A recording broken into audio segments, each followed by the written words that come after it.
Welcome this evening. Linus here is just going to give us some housekeeping things, and then we'll kick off. Yeah, okay. If anyone wants to use the toilet, it's through the door you came in, the unisex toilets there. If there is a fire alarm, there are two exits, okay? Preferably leave that way, or you can leave through that door. Don't use that door unless there's a fire alarm. The assembly point is at the other end of the building. Officially it's the pocket park. If it rains, you can just keep under the shelter. Yeah, we've got a list of names over here, so that's it. Back to Steve. Thank you very much. So welcome. And so what have we got this evening? Hopefully you think you've come to something around the future of writing, because if you haven't, you're in the wrong place. My name's Stephen Oram, and I write near future fiction, which is with a sort of bit of sci-fi, a bit of dystopian tilt to it. And as you can imagine, I'm very much into the future and into writing. So when I was asked if I wanted to host an evening about the future of writing, I thought that sounds like a really good idea. It sounds right up my street. So I'm really pleased to be here and doing that. And it's sort of I think, anyhow, it's every writer's job to try and work out what their readers want. What is it that they want to read? There may be other opinions, which we might hear from later on. And with the advent of a lot of new technology, that sort of has a possibility to change the way things are. It's making writing much more accessible in some ways because it's easier to publish. You could say it's democratizing publishing, or you could say it's leading to just a sort of an orgy of trivia, was the phrase I came up with the other day. So, is it democratizing publishing? Is it just giving everybody the chance to just write a whole load of guff? That's one way of looking at technology. I think the thing I'm really interested in is how it changes culture as well. Not just the tech for the tech's sake, but what does that do to us, for us? And I think there may well be ways of reading, ways of writing that we've not even thought about yet that the technology will sort of prompt. So, for example, you might think about non-linear stories. But then I remember somebody who was a stained glass expert explaining to me that stained glass is a non-linear story, and therefore even that's not new. So is there anything new? I guess is one of the challenges around that. We've got mobile devices. People are reading more and more on their phones. Does that mean their attention span is getting shorter? Is that a good thing? Is that a bad thing? I write flash fiction occasionally, so it could be a good thing for me, but other people might have other ideas. The other thing that I was thinking about was what is writing, what is reading, and I came to the conclusion that there's probably three sort of themes around it. One is the story itself. Then there's for want of a better phrase, the delivery mechanism. So is that a book? Is that an e-book? Is that a phone? Is that just somebody sitting around a fire telling you a story? There's that. And then there's I couldn't think of a good word for this, but the experience itself. So again, the sort of non-linear type of idea, it's this experience, short piece, long piece, they've got slightly different experience. So that's how I categorise them anyway. But as we know, writing comes in all shapes and sizes, and hopefully this evening, I'm very confident we've got people who are coming from different angles on this, different experiences of writing, different perspectives of writing. And each one of them is going to give us a few minutes about where they see that going from their perspective. And then we'll have questions and answers, and we've got some wine at the end to have more questions. Possibly less answers, who knows. So to introduce who we have here, and then each person's going to do a bit more of an introduction to themselves. But on the end we have Alan Ashley, who's a writer, but also a critiquer of other people's writing, and a judge, short story judge, and committee member of the British Fantasy Society, isn't it? That's right. Yeah. So quite a lot of experience there, not only in myself, but other people's work. Hannah Kowszun, who... I always get nervous saying myself. I do, so it is Kowszun, isn't it? Yes. Who describes herself as a marketer, a copywriter, and a manipulator of souls. So beware. But is also the director of marketing and comms at the Science Council. So not just a manipulator of souls. And then Helena Halme, who is a contemporary Nordic writer, but also has been a journalist, a bookseller, and is, I think I described you in an article as a new breed indie author, but knows a lot and is there on the indie author scene, which those who don't know, the independent author scene, which is what you'll see a bit more about that. So that's the introduction to everybody. Now, I think we were going to, Helena, you were going to go first, weren't you? And then Hannah. So, do you want to? Yeah, I will start. Yeah.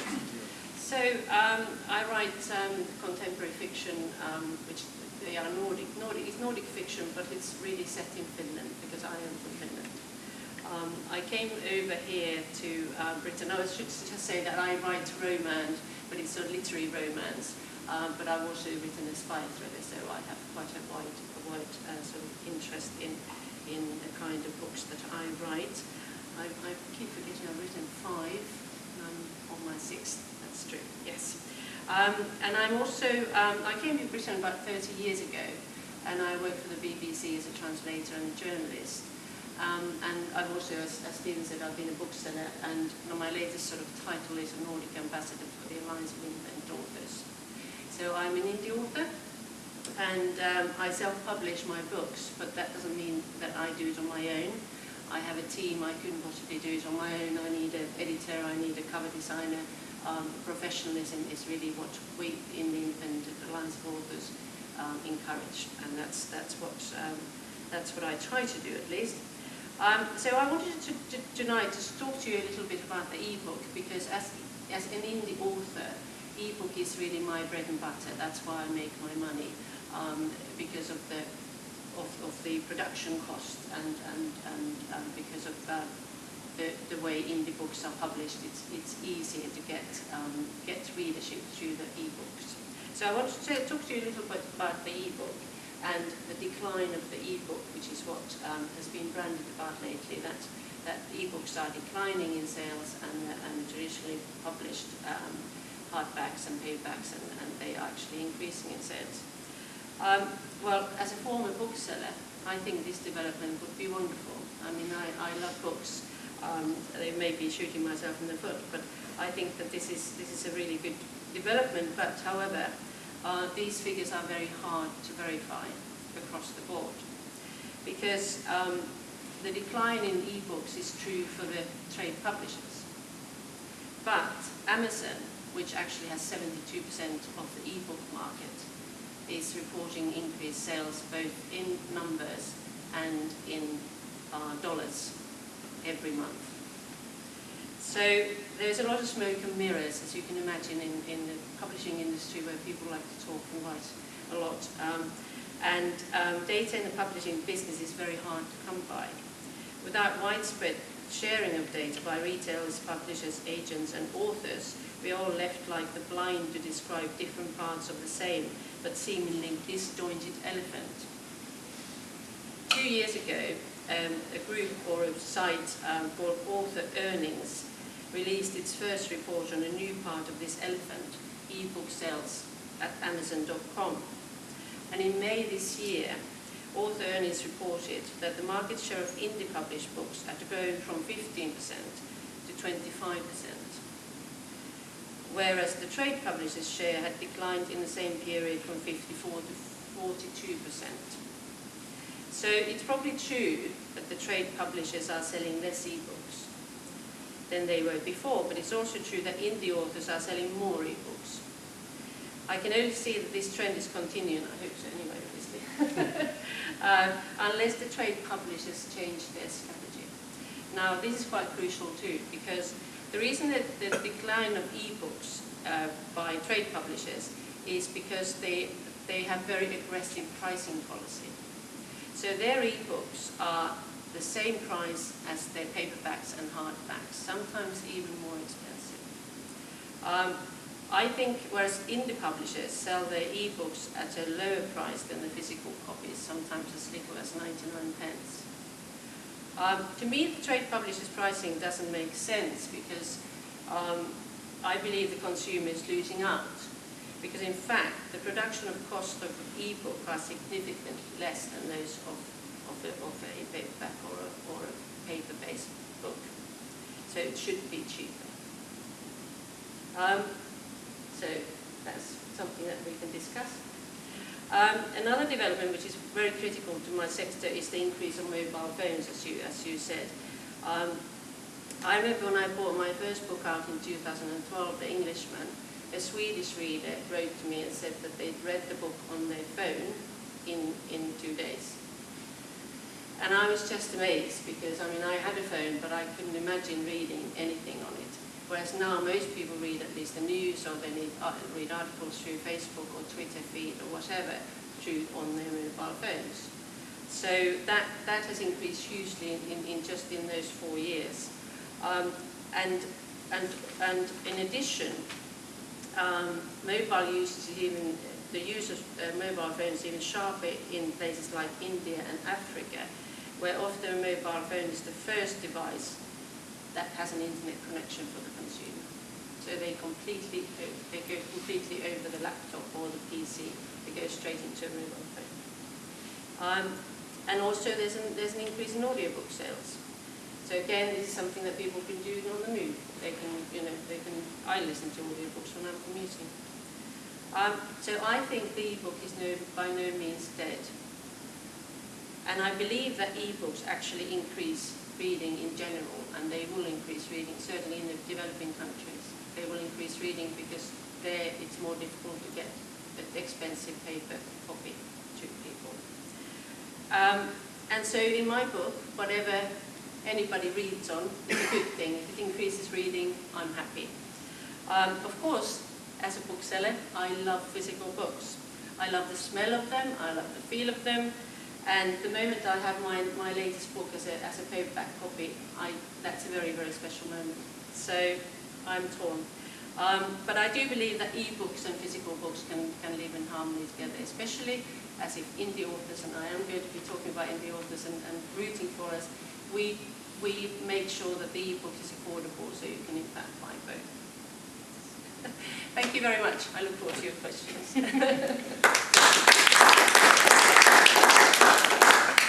I've got one question. So I'm going to do one question and then I know I said that we can do that, but I will. So when you're writing, do you think how will this story be if somebody's reading it on a phone in very small snippets, as opposed to sitting down with a paper version of it? Or I don't, to be honest. No, I don't, because I don't write by hand, and I only really see how it's panning out once I get the paperback copy, and then I decide whether, well, like we all do, we have to make sure that it looks right on the page. No, I don't. I don't write short passages and short paragraphs and to think that they'd be easier. No, I don't. Perhaps I should. No, I don't think I do either. It's just interesting. No, I don't actually. No, I was so surprised when she said that she wrote to me, and I was like, oh. Well, I was pleased that she wrote it really quickly, but on the phone. But now when I look at myself, I actually read an awful lot on my phone. Thank you, and we'll come back to more questions at the end. So, Alan, you want to... Okay, I'll tell you a little bit about my background so you can see where my perspective comes from. I'm a writer, editor, poet, songwriter, creative writing tutor, critical reader, mentor, competition judge and event host. So quite a wide range of experience there. My personal specialism is short stories, and I've had over 150 published. And I've been writing for quite a long time. Towards the end of the 1990s, after being a published author for many years, I started moving into editing. I was assistant editing on a couple of fiction magazines. And then I edited my first full-length anthology, which was called The Elastic Book of Numbers. Started work on that in 2003, and it was published in 2005. And that was it, I was hooked. I often joke that I want to give up writing and just go into editing and let the writers do all the work, which of course is an absolute nonsense because there is loads of unseen work in editing. But anyway, I won the British Fancy Award for the Elastic Book of Numbers, and my next two anthologies were both shortlisted for the BF Festival, so I must be doing something right. My particular focus is on themed anthologies. These are usually within the science fiction fantasy field, although my own personal tastes are quite wide, and I've never felt limited by my publishers that I couldn't take a story because it wasn't obviously science fiction or obviously fantasy or obviously horror. If I wanted it, I just take it. And I've worked with a lot of high-end independent publishers, such as World Fantasy Award winners PS Publishing, British Fantasy Award winners Elastic Press and the Alchemy Press. In terms of the current climate in the near future, I think my particular area of interest, which is short stories, anthologies of short stories, is quite buoyant. And I'm personally booked up with projects for the next 2 years. But I do realise that short story anthologies are more popular within the broad science fiction, fantasy, horror field than in some other areas in literature, than say romance or something. I think the only field that really comes close to popularity for short stories is crime. There are quite a few sort of crime anthologies, but short stories that are living on in science fiction, fantasy and horror. And you could stop listening to me now and start Googling on your phone, so you'd find dozens of short story competitions, publishing opportunities, a lot of them with decent cash rewards. But what I found myself writing about when I was preparing this is the prevailing attitude of the big six publishers. And the prevailing attitude of the big six publishers is, and has been for many years, that the short story is dead. That is arrant nonsense. The short story is not dead. And what's happened is over the last 10 years or so, that their view of the big six publishers has become entrenched. I thought it was quite interesting what you had to say about how they're overpricing their books, which just astonishes me. Overpricing their e-books, never mind their paper books. And I think in some ways they've almost got a bit of a death wish, the big name publishers. Maybe they realise they are going to die, and they are going to die. That's a likely fact. There you go. If that's not too much of a non sequitur. I think part of the reason why their views have become so entrenched is we've seen the waterstone in the bookshops. The independent bookshops have died. Every bookshop, or almost every bookshop, looks exactly the same and carries the same content. We've seen the random housing of what was once thoughtful and distinctive publishers.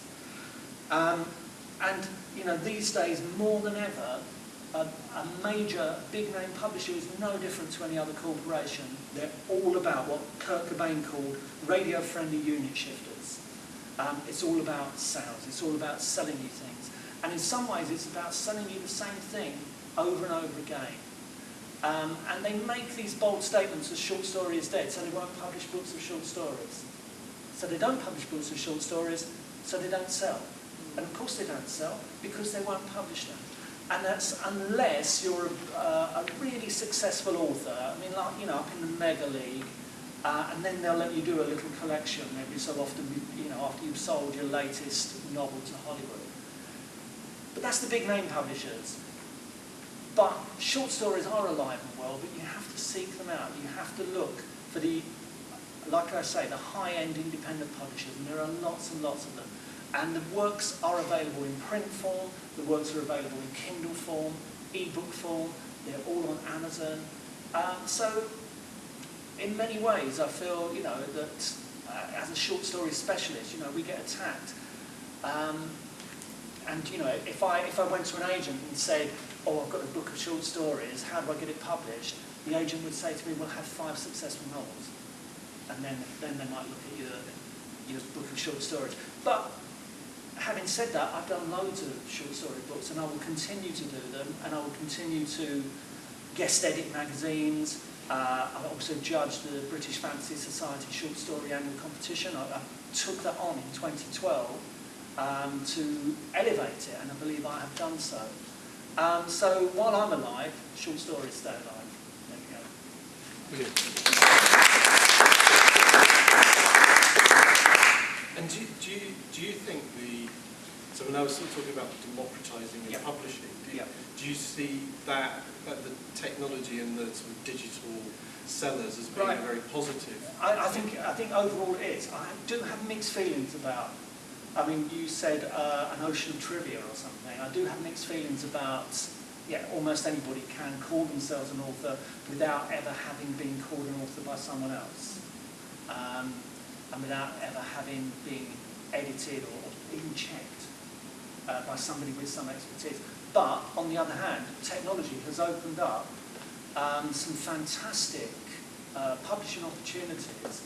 There's a lot of online magazines in Britain, in North America, in Australia, across the English-speaking world, which is, I'm sure it's in other languages as well, but across the English-speaking world, where they are publishing things which you can't do in print. Something like the Centrifugal Eye, which runs in Canada, has fantastic artwork along with its poetry, and it would just cost the earth to print it. Something like Simon Verdon, which is a British magazine, has video content, and unfortunately you can't do that on paper, really. So not yet. Thank you. And we will come back to some more questions, so keep those questions in your head. But until then, look out for your souls. Hannah is off. Hello, my name is Hannah and I work in marketing. And I'm hoping that reading from this piece of paper might therefore soften your reactions to me, because the last thing you want on a Monday night is a cocky hands-free presentation from someone whose job is to charm you and manipulate you. And this way I'm likely to stick to 5 minutes. As a marketer, my writing is designed to make you think, feel, or do something. It's intended to make you buy, whether that's buying into an idea, lending your loyalty to a brand, or parting with your cash. The ideal writing for this context is pithy, focused, and ephemeral. Today's marketing campaign is tomorrow's BuzzFeed article, 17 campaign slogans you're already glad you forgot. I don't think this will change. If anything, I think it will become more pronounced. Developments in artificial intelligence, the birth of chatbots and intelligent machines, are moving quicker than governments and ethics committees can slow their progress. Meanwhile, our lives are becoming steadily more digital, more trackable, more traceable. Therefore, in the future, marketers will become script writers, both programming and dialogue. Brand personality will be personified in a million customer interactions a moment. The marketing copywriters will be orchestrating a bulk distribution of personalised messages, crafting meaningful conversations en masse. Today, or another day recently, you may have journeyed up and down escalators with video screens lining your way. In the near future, your digital signature will tell the marketers what they should display. It won't be as specific as the virtual shop assistant in Minority Report saying, "Hello, Mr. Yakamoto, welcome back to the Gap. How did those assorted tank tops work out for you?" No one has time for a display ad to be so personal or so wordy. That's why that's not going to come true. Instead, a myriad of pings and triggers from your devices and those of your fellow travellers will inform the creative that you pass on your journey. In mere nanoseconds, the data will segment you into your market research box, the urban explorer, the early adopter, the looking for love, and the prevailing segments will prioritise the messaging. I apologise, I'm not sure if you are looking for love. Beyond these algorithms, behind the scenes, 1,000 copywriters will have teased up 1,000 different messages designed to remind you and everyone around you that this brand recognises how unique and individual you are. This future is not so very far away. Already, and in the near future, robots are not the clunky machines that physically walk beside us. They are instead the virtual assistants that turn on the coffee machine, remind us to feed the cat, and read to our children when we're late home again. These bots will not be an open source solution with affiliation to nothing less than humanity striving for innovation. Oh no, they will be commercial enterprises, their topics of conversation sold to the highest bidders. They will be more than friends, less than lovers, although for some the relationship